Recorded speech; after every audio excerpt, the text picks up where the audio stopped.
होई माता का व्रत कार्तिक कृष्ण पक्ष की अष्टमी को आता है, करवा चौथ के 4 दिन बाद। इस व्रत को सभी माताएं बहनें कर सकती हैं, सभी स्त्रियां करें जिनके पुत्र हो, पुत्री हो या कोई भी बच्चा ना हो।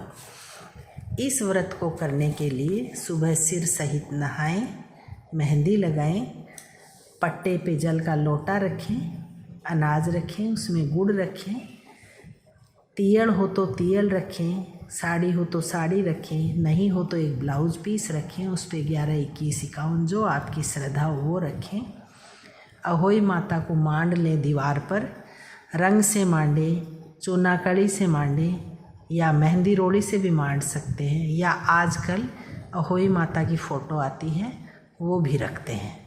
कुछ घरों में मैंने देखा है चांदी की अहोई माता बना के रखते हैं, उसकी पूजा करते हैं और फिर उसे गले में पहन लेते हैं।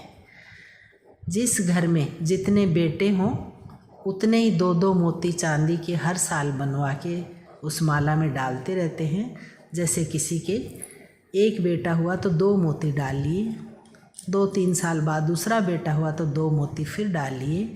और अहोई माता का जिस दिन व्रत करते हैं उस दिन कहानी सुन के अहोई माता को पहन लेते हैं, और दिवाली के दिन दिवाली की पूजा करने के बाद अहोई माता को निकाल करके गले से गुड़ से जिमा करके उसको फिर रख देते हैं अगले साल करने के लिए। अहोई माता का व्रत जिस दिन की दीपावली होती है उसी दिन का रखा जाता है। कृष्ण पक्ष की अष्टमी को किया जाता है, करवा चौथ के 4 दिन बाद। होई माता का व्रत करने के लिए पट्टे पे सतिया बनाएं, जल का लोटा रखें, अनाज रखें, गुड़ रखें, फल हो तो वो रखें, अहोई का चित्र या दीवार पर चित्र बनाएं। उसके बाद कुछ घरों में चांदी की होई होती है, कुछ घरों में कागज़ की, कुछ घरों में रोली मेहंदी से भी मांड करके उसको मिठाई से जिमा दें, या जो भी आपने घर में बनाया हो, हलवा बनाया तो उससे भी जिमाएं। लोटे पर सतिया बनाएं, कटोरी में हलवा, एक ब्लाउज पीस या पैसे या साड़ी तियल जो भी आपके पास हो वो रख कर पूजा करें।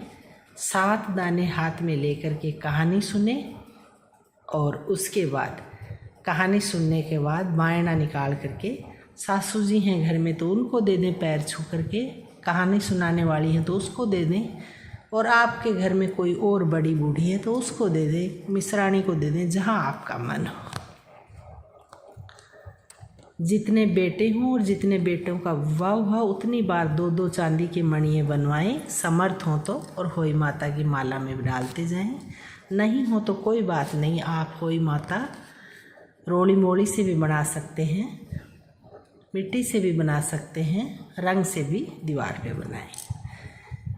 उद्यापन कैसे करते हैं ये भी मैं आज आपको बताती हूँ। अगर किसी के घर में बेटा हुआ हो या बेटे का विवाह हुआ हो तो उजमन करना चाहिए।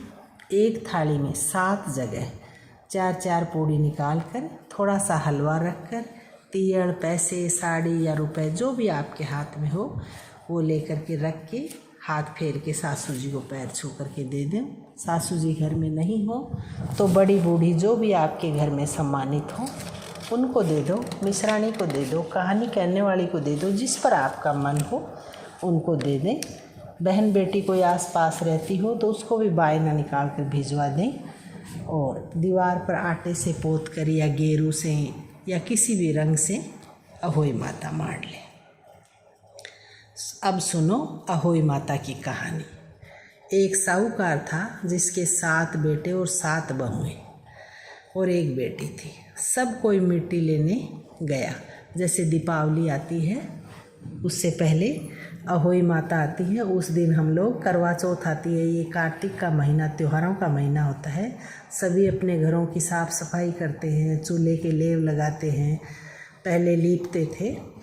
तो सब कोई दिवाली आ रही है ये करके सारी बहुएं और वो ननद 7 भाभियाँ के साथ मिट्टी लेने गई।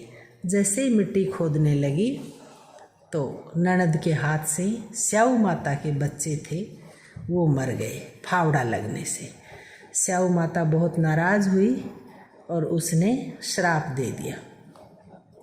जैसे ही स्याऊ माता श्राप देने लगी तो वो ननद थी, उसने पैर पकड़ लिए कि मेरी कोख मत बांधो।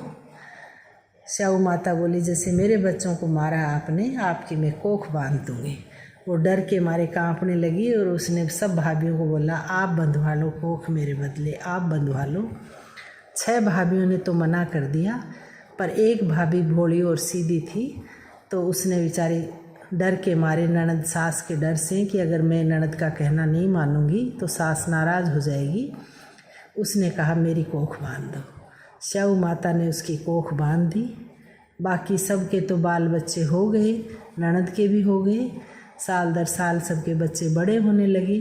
उसके बेचारी के बच्चे होते और स्याऊ माता के दिन, होली अहोई माता वाले दिन ख़त्म हो जाते। ऐसा करते करते कई साल तक हुआ।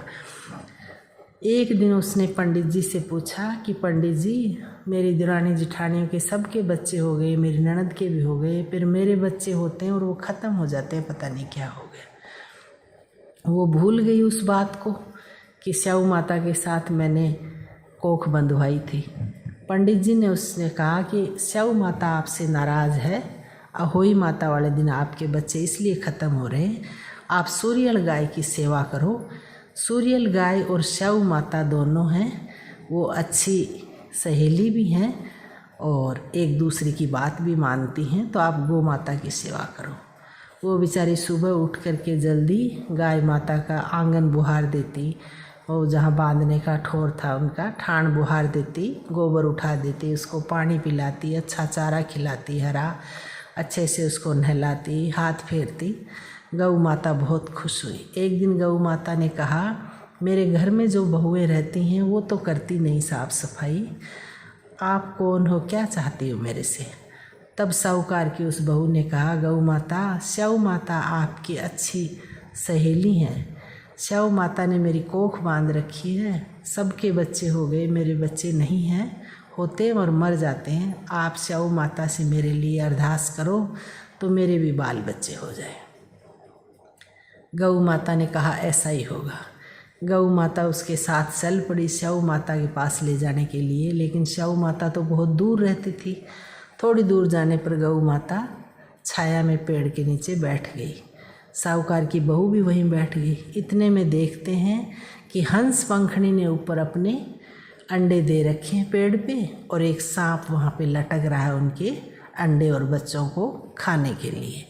जैसे ही साहूकार की बहू ने ये देखा, सांप को वहाँ से दूर भगाया, हटा दिया और उसके बच्चों को बचा लिया। इतने में हंस पंखनी आई और उसने वहाँ देखा, उसको लगा मेरे बच्चों को इन्होंने मार दिया है, तो वो उसको चोंच मारने लगी। तब साहूकार की बहू बोली बहन, मैंने आपके बच्चों की रक्षा करी है सांप से, आपके बच्चे नहीं खाने दिए हैं सांप को और बचा लिए हैं, आप मुझे मत चोंच मारो। तब वह बहुत खुश हुई और उसने कहा मांगो, आप क्या वरदान मांगती हो। तब उसने कहा गौ माता तो मेरे को यहाँ तक ले आई है, लेकिन आगे समुद्र है और समुद्र पार स्याऊ माता रहती है जिसने मेरी कोख बांध रखी है, आप मुझे वहाँ पहुँचा दो। हंस पंखनी ने अपने पंखों पे बैठाया और उसको स्याऊ माता के पास पहुँचा दिया। स्याऊ माता उसे देखकर प्रसन्न हुई और कहने लगी आओ बहन आओ, बहुत दिनों बाद आई। उसने पैर पकड़ लिए, पैर पकड़े। स्याऊ माता बोली क्या चाहिए तुम्हें, दूधा नहाओ, पूता फड़ो, 7 बेटे हों 7 बहुएं हों, ऐसा आशीर्वाद दे दिया। ऐसा आशीर्वाद देते ही साहूकार की बहू ने और अच्छे से पैर पकड़ लिए और माथा टेक लिया। बोले उठो, आपके 7 बहुएं और 7 बेटे होंगे। बोले आप वचन दो। बोले वचन दे दिया। तब उसने कहा आपने वचन दे दिया, अब आप वचन से फिरोगे नहीं। मेरे तो 7 बेटे बहू की जगह एक भी नहीं है, मेरे 7 बेटे हुए, 7 बेटे स्याऊ माता आप होई माता वाले दिन ही ख़त्म हो जाते हैं, जैसे ही होते हैं ख़त्म हो जाते हैं। क्योंकि जब मैं छोटी थी तब मेरी ननद और हम सब मिट्टी लेने गए थे और आपके बच्चे ननद के फावड़े से ख़त्म हो गए थे और आपने कोख बांधने का श्राप ननद को दिया। ननद ने मुझे आगे कर दिया। मैं भोली और सीधी थी, मुझे पता नहीं था, मैंने कोख बंधवा ली। उस दिन से मेरी कोख आपके पास बंधी हुई है। माता मेरे बच्चे होते हैं और मर जाते हैं आप आशीर्वाद दो मुझे, आपने वचन दिया निभाओ। तब स्याऊ माता को याद आया, उसने कहा आपने तो मुझे ठग लिया, पर जैसा वचन मैंने दिया है वैसा ही होगा। तथास्तु कहा और कहा आपके सारे बेटे घर जाओगे तो जिंदा मिलेंगे और आपके 7 बहुएं आएंगी, ठाट बाट से रहोगे। ऐसा कह करके उसने उसकी कोख छोड़ दी। साहूकार की बहू घर आई, अच्छे से उसने होई माता का व्रत किया। होई अष्टमी के दिन हलवा पूड़ी बनाया, होई माता को जिमाया, दीवार पर मांडा, कहानी कथा सुनी, शाम को तारों को देख करके अर्घ्य दिया और ऐसा करते ही वह चमत्कार देखती है, उसके 7 बेटे जिंदा हो जाते हैं। हर साल वह होई माता का व्रत करती रही। स्याऊ माता उसको आशीर्वाद देती रही, बेटे बड़े हुए, 7 बहुएं आई, पोते पाती भी हुए। होई माता जैसे उसके पुत्रों को जीवित किया, उसकी कोख छोड़ी आपने, ऐसे सभी माताओं बहना स्त्री जाति की सबकी कोख खोलना माता रानी, सबको बेटा बेटी सब देना, किसी को भी पुत्र या पुत्री से महरूम मत रखना।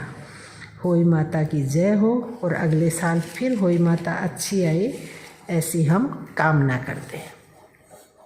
होई माता के साथ ही हम विनायक जी की भी कहानी सुनेंगे। इस तरह कहानी पूरी होई माता की कहीं कहने के बाद सूरज को जल चढ़ा दें, फलाहार लेते हो तो फलाहार लें, चाय पानी पीते हो तो चाय पानी पिए, और जो आपने वहाँ रखा है पट्टे पे वो हाथ फेर के सासू जी को पैर छू के दे दें या कहानी कहने वाली को दे दें, और शाम को तारों को देख करके हलवा बनाएं, पूड़ी बनाएं और तारों को दे के अर्घ्य दें और वो हलवा पूड़ी से होई माता को जिमाएं, फिर भोजन करें। बहन बेटी हो तो उनको भी बायना दे निकाल कर, सास को भी दें, मिश्रानी को, कहानी कहने वाली को भी दें।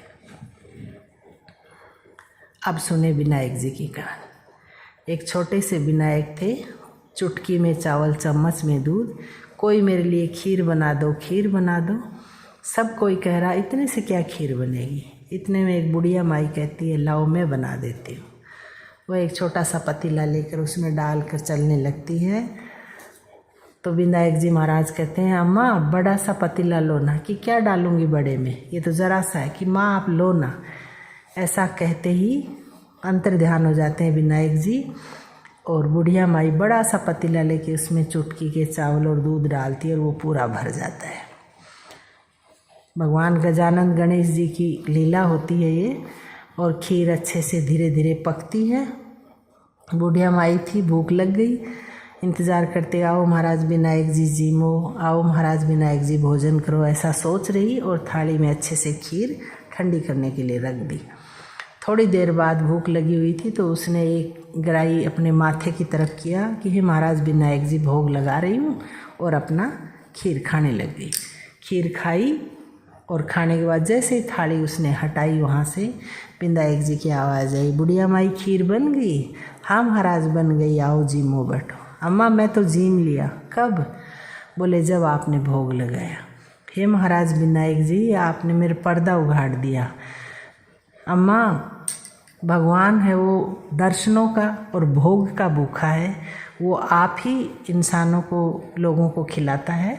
आप खाओ, अपने परिवार में बांटो, अपने रिश्तेदारों में बांटो, अपने कुनबे में मोहल्ले में बांटो। हे महाराज गजानन भगवान जैसे अन्न धन का भंडार बुढ़िया माई के भरा, जैसे चुटकी के चावल चम्मच का दूध बड़ा पतीला भरा, ऐसे सबके घर बार ठाट बाट भरना और सबको सुख शांति से रखना।